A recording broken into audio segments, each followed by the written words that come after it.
Неодговорно тврдам дека нема никаков проблем со државниот буџет, изјави министерката за финансии Кочовска. Дел од граѓаните се жалат дека се уште ги немаат добиено парите од скенирање сметки, а информациите кои пристигнуваат од бизнисот се дека со месеци државата доцни со повратот на ДДВ. Во меѓувреме има ново задолжување кај домашна банка од 30 милиони евра.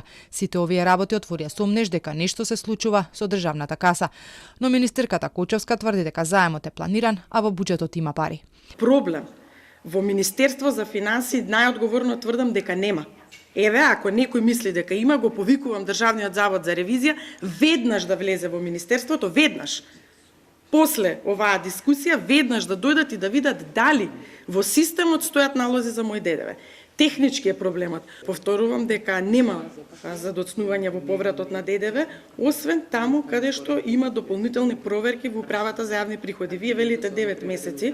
Јас можам најодговорно да тврдам дека во Министерство за финансии не постојат налози кои што стојат 9 месеци. Гостин на министерката Кочовска беше нејзиниот колега министерот за финансии на Словачка. Тој пак вели дека проблемите со повратот на ДДВ за фирмите го решиле со е-фактура, нешто за што кај нас се зборува одамна. Словачка има такви искуства со поврат на данок, некои луѓе барат за нешто што не се остварило, всушност не постоело. Во Словачка се воведе систем, електронски систем на обработка на даноци, исто така и фактурирање, електронско фактурирање, значи за да може сето тоа да се контролира според нели во рамките на даночна управа. Тие разговарале и околу даночно затајување. Во тој дел истакна дека сакале да соберат искуство од тука.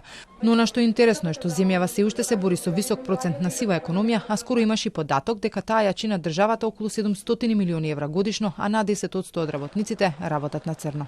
Во однос на инфлацијата и дефицитот, Словачка располага со слични бројки како Македонија.